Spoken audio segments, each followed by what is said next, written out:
What's happening, family? It is your man, Courtney Robert Brown Jr. Happy to be back. Well, at least I'm back in the U.S. of A. Had a productive trip back in the motherland again, and we're back at it. Again, I want to wish everybody, I know we're now in the second month of the year, but I still want to wish everybody a happy, healthy new year. Hope all is well.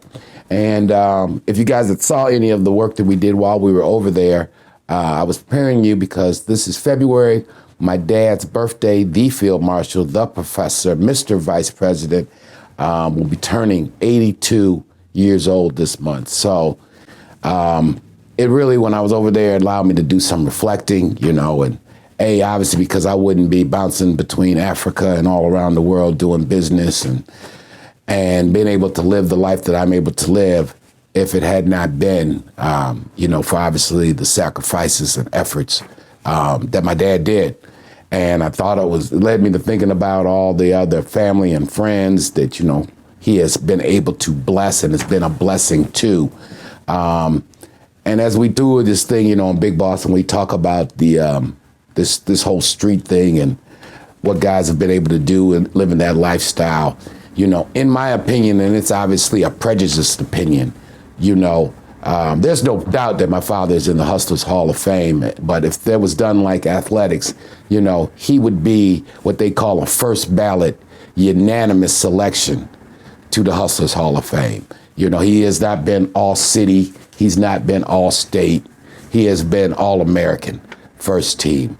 You know, when you look at his track record from when he started off, when Eddie, the fat man, when the big man brought him in, you know, him and Eddie were childhood friends. For those who don't know, when from the time in 1970, when he quit driving the bus, he was a bus driver in October of 1970. He was a bus driver 3 months behind on his mortgage. 18 months later, after working with Eddie, he was basically a millionaire. Eddie bought him a house next door to him in Southfield, you know, driveway full of Cadillacs and Lincolns. And our life, me and my sister and the rest of our family on both sides and everybody else, as the saying goes, a high tide raises all ships. So, you know, just being able to really reflect on that, this man, you know, went from 18 months went from a bus driver to dealing with the Gambino family in the name of Eddie Jackson. And then was able to, you know, him and Eddie, you know, and on that, before I go even further, you know, it made me go back through the scrapbook. So this is the story from April the 15th of 1973. The Detroit News spoke about the men who sell heroin. And they listed all of the supposed big fellas in the city, you know, and they got guys like, you got Pretty Ricky of the West Side 7, a guy by the name of James LeBlanc. Interesting guy, this guy LeBlanc was a lawyer. You got Arnold Wright, you got Lester Ramsey. And then they have a whole article. I was in the third grade when this hit the newspaper, and this was kind of when the world and kind of knew who Courtney Brown was. This, you know, when this story hit. And it says, neighborly partners in real estate. Eddie Jackson, age 29. You know, they gave our actual address of where we lived at. Crazy, right, guys? And Courtney Brown, age 32. Eddie Jackson and Courtney Brown are next door neighbors in suburban Southfield. Their $100,000 homes are plush, well kept, and secured with elaborate alarm system. Parked out front in the circular driveway is the usual assortment of expensive cars. Jackson's white Rolls Royce with crowd pleaser stenciled on the rear. Both Jackson and Brown say they are partners in real estate, but neither will reveal any details about their activities. Federal authorities are more specific. They say the two men are the two principal narcotic suppliers in Detroit. Mr. Brown, we're wondering why you haven't sued or taken some other action. I think if these stories had been written about me, I would be denying them to the nth degree. Well, we denied it already, and like I say, we have to let our lawyer handle it in the legal matter through the courts. Well, us saying that we didn't do it. They said we did do it. It's a continuous argument. So the best thing, leave it up to the legal remedy. They will solve the problem. Can you give any reason why they were singled out of all the people in the metropolitan Detroit area? Well, they weren't singled out. They've just thrown a lot of names around, as I can see. We could very well sit here and justify every expenditure that has been made, but we're not going to do it. Now, on the other hand, we don't think the government can try this lawsuit anywhere but in a court. And that's all we've been saying, that they ought not to attempt to cast us into the news media and to a public trial in this unrestrained area of rumor, innuendo, suspicion, and all of that. And they have destroyed our right to that. We just think that the law has remedies for every wrong, and this is a wrong to which the defendants... Again, the men who sell heroin, the story that kind of told the world who and what Courtney Brown was. So, in that journey, and we're going to go through kind of this, it'll be to guys, because again, I know some of you have seen the documentary, Motown Mafia, the story of Eddie Jackson and Courtney Brown. If you haven't, check it out on Tubi TV, on Amazon Prime. But you need to really read the book if you want to know the whole story. But again, getting back to just Pop's street legacy. So, and let me qualify on that. However great a hustler he has been, and Lord knows, again, if you do the money count, in my opinion, the amount of money that his hands touched, collecting for Eddie Jackson, being the number 2 man in Eddie Jackson's organization, the count when he gets out of jail and he goes on his own and he hooks up with Mr. B down in the Bahamas, and he puts together his Caribbean Connection run. When he hooks up with the Nigerians and he puts together the Nigerian Connection run. Then when he puts it down with the Pakistanis and the whole Pakistani plug run, I think, when you add up his time working with the Fat Man, what he did with the Caribbean Connection, Mr. B coming out the islands, what he did with the Nigerians in that run, and then the one where he just locked the city down for half of the 90s with the Pakistani plug. When you do the number count, I dare anybody to come up with the number. That really, all jokes aside, and that's all respect to all the other big fellas, but it's kind of like a sports thing. This man's, my dad's history in the streets, it's not a 2-year run, it's not a 5-year run. He put his game down for 4 decades, and how many people did he help? How much money did he pass out and support? Millions. How many M's touched his hand? Obviously, they were in the streets. But again, just really a hustler's hustler. I think I'm obligated to give him his roses while he is still here. So again, that was in '73 when they came out with this story, when it first broke. The men who sell heroin, the secret was kind of out. Him and Eddie, of course, and the whole crew. And while I'm giving the old man his flowers, let me give the flowers to a few other people. Some here, some who ain't there. Hopefully, you guys have enjoyed the stuff that we just had with the Black Dispatch, Tommy Sharp, better known as Black Butch. Charles Rudolph, the great Dolph, still here. A brother here, Zach Garrett, 5-0's brother. He's still here, still in the Detroit area. Butch talked a little bit about him. We're actually going to try to get a hold of Zach. He's got some fascinating stories. This was the cover story of Feds magazine when we first decided to do this project 10 years ago. Cover story of Feds, Eddie the Fat Man Jackson, Detroit's premier heroin dealer. You got my dad. You got a brother out there, shout out to Spencer Mims, another Detroit legend around here. Everybody knows him, still a great guy, still around here. You got the Fat Man. And blocked out there in the lettering is a gentleman by the name of Big Willie Kilpatrick. Big Willie, for those who know the story, he was an integral part, just like Butch, just like Rudolph, just like 5-0. When I was growing up, Joe Weaver, Reggie Weaver, well, Big Willie Kilpatrick was an integral part of that crew and organization. And as the legend has been told to me, it was actually after Eddie had already blew up and they did the thing in Hancock, and just again, another, besides my father's count, the fact that, and I'm sure it would have worked anywhere, but it was Dad, and when Eddie gave him the instructions to find him a piece of property, it was my father who found the building on Hancock, which was the location that Eddie would then take his thing and just take it to the next level. And you've heard Eddie Jr. speak about the $100,000 days there on Hancock. But after Eddie had put down the retail, the penny cap game on Hancock Street, it was Big Willie Kilpatrick, as it's been told to me, that actually cut into Eddie and said, man, you don't have to really even worry about this retail thing. You got the connection. This is after Eddie's already now met the Italians, has met the Gambinos out at the Ali Frazier fight. Big Willie sees the kind of bag and the quality that Eddie is now dealing in. And he planted the seed in Eddie's head that you can just sell weight. We don't even have to worry about, the streets like that anymore. And Eddie pondered it, and that's when he was already on top of the food chain, but that was when he made the decision really to focus on wholesaling.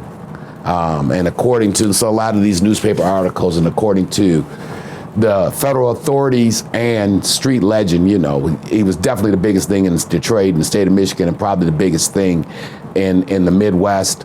And, his number count again could run up there with Frank Matthews, Nicky Barnes, whoever you want to talk about. That's a fact. But yeah, Big Willie Kilpatrick planted the seed actually for that. And as again we giving out roses and celebrating this whole Pop's birthday and how it all came to be.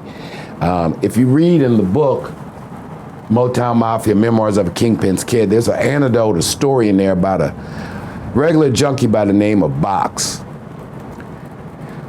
I've never met the man. I've heard about him from Pops. I've heard about him from Jap. But again, as the legend goes, it was Box, bold, needing a blow, cut into Eddie, ask for a blow on credit. Eddie, joked around with him a little bit. You don't ever pay me back. Why should I do this? Box says, if you give me this blow, I'm going to introduce you to somebody who can really help you. And the man that he introduced Eddie Jackson to was John CLaxton. Of course, once Eddie gets the CLaxton connection, that leads to him blowing up. That leads to him being in a position to then bring my old man in. And if you read the book, we really obviously can go into all the details of how that played out from that Box conversation. But I often think about the fact that it was this, from what I've been told, just a regular guy who was using, a junkie for lack of a better word, with all respect. He set the dominoes in effect that are still falling today.